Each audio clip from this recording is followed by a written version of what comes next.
When we built our shaft, we told you all of the dimensions of the snap rings, locations of the snap rings, keyway grooves, but I want to go back and show you how you can make those decisions by looking in catalogs.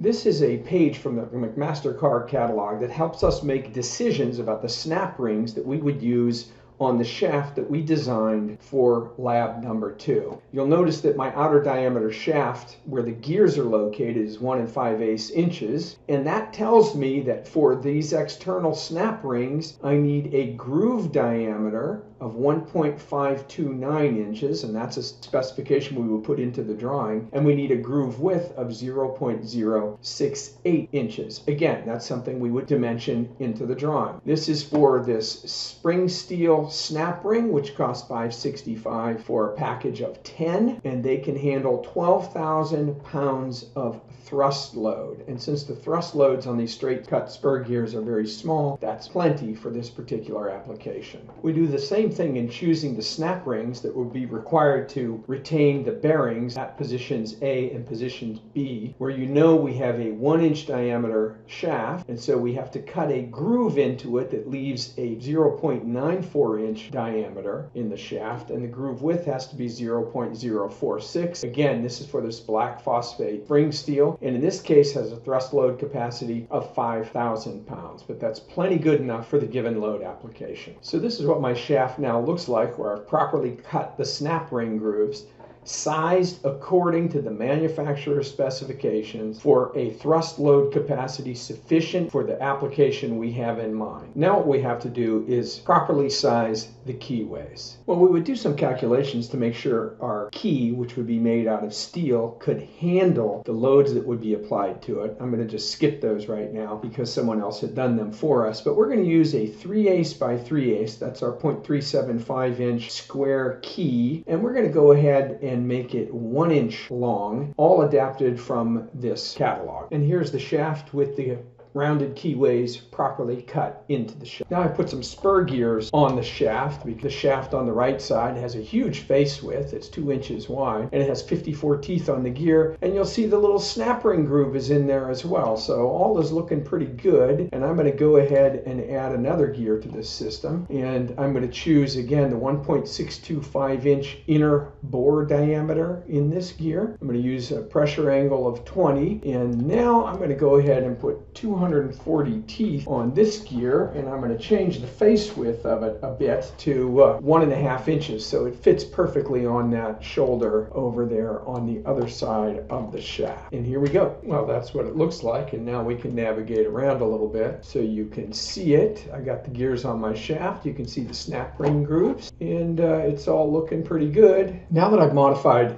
my shaft by placing gears on it, I want to split my bearing surfaces. So I used the split face operation and created a thin strip in here, and each of the bearings, you see that strip right in there, I'm using that for my constraints when I move into the simulation space. So I've created that ring around the bearing surface on the right side, and I've created the same ring around the bearing surface on the left side using the split faces technique with an offset plane. When we move into the simulation space to conduct our finite element analysis, we're really not going to want these gears. We're only interested in what's happening in the shaft. For the sake of simplifying the FEA, I've decided to create offset planes to locate a thin strip around the center of the bearing surfaces at each end and thin strips along the midpoint of the gear interface surfaces. I've decided to do this because I'm going to constrain the shaft at these bearing surfaces, the midpoints of the bearing surfaces,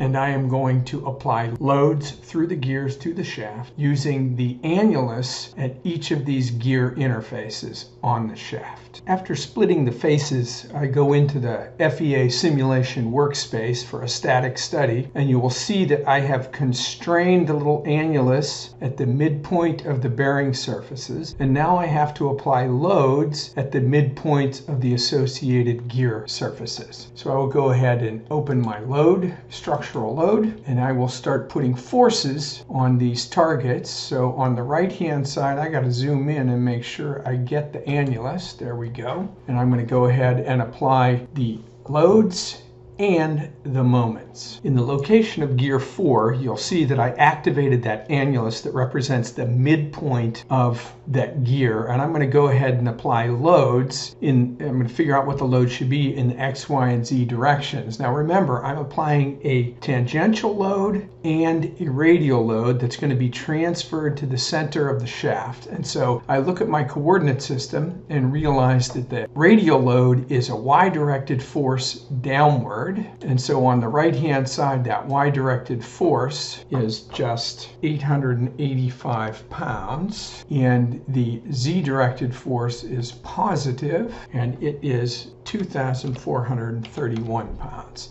So that gives me my structural loads that will be acting on that face. Now that's just the forces. I also have a moment that I transmitted, which is the torque. And remember, it's 3,240. And so on this side of the gear, that torque would be a positive x-directed moment of 3,240 inch-pounds. So I'm going to go ahead and activate my structural load again. I'm going to turn that into a moment. I am going to choose that annulus as my target. I'm going to change the units to inch-pounds. I'm going to use vectors, and it's going to be a moment about the x-axis, and it will be a positive moment, given the way I just wrote this, 3,240 inch-pounds. There we go. So on the right-hand side, I have the forces and the moments, and I got to go and do the same thing on gear 3. So I have to apply my structural loads. I'm going to make it a force. I'm going to target that annulus in there. You got to make sure you activate the entire annulus. I'm going to do those as components. And you know that I have a negative y-directed downward force. It's always giving my units in newtons. I'm going to have to change those to pound force.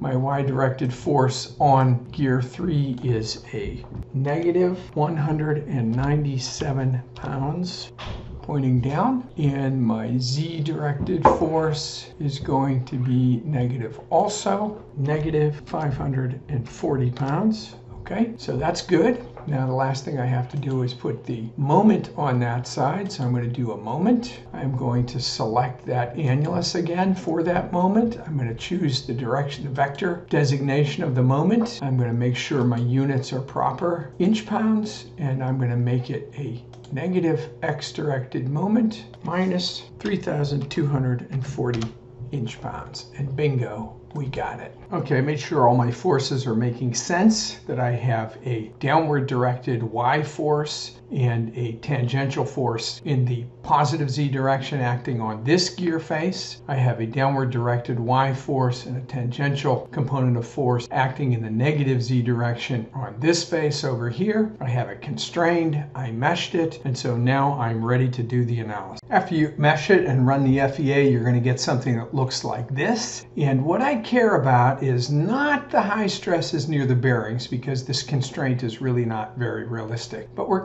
concerned about the high stresses near the shoulder over here. And so that's where you want to do your inspection and create a point probe, and you want to start looking at that stuff and figuring out what your stress is at the fillet radius along this shaft. And so that's what you're trying to sort out, and you need to look all around it, and you're trying to find the worst case. You saw that I had something like 163 or so back there. It's tricky trying to sort out where the worst case is, because it's the worst case that you want to compare to the hand calculations. So that takes effort, energy, work. So one way to make your search a little bit easier is, after you get the FEA done, you make sure you're using stress, von Mises, and then you can change the scale over here. And as you drag the minimum up, you get rid of all the unnecessary stuff, and you start to really isolate the high stresses that are on this inner shoulder, which is what you really, really care about. So you can use that to help you sort out, okay, where are my really high stresses? You'll see that you now have a limited search area. As I continue to scroll up, you'll see that 40.5. So that's the sort of thing you got to do. Hate to say it, but that's the reality of it.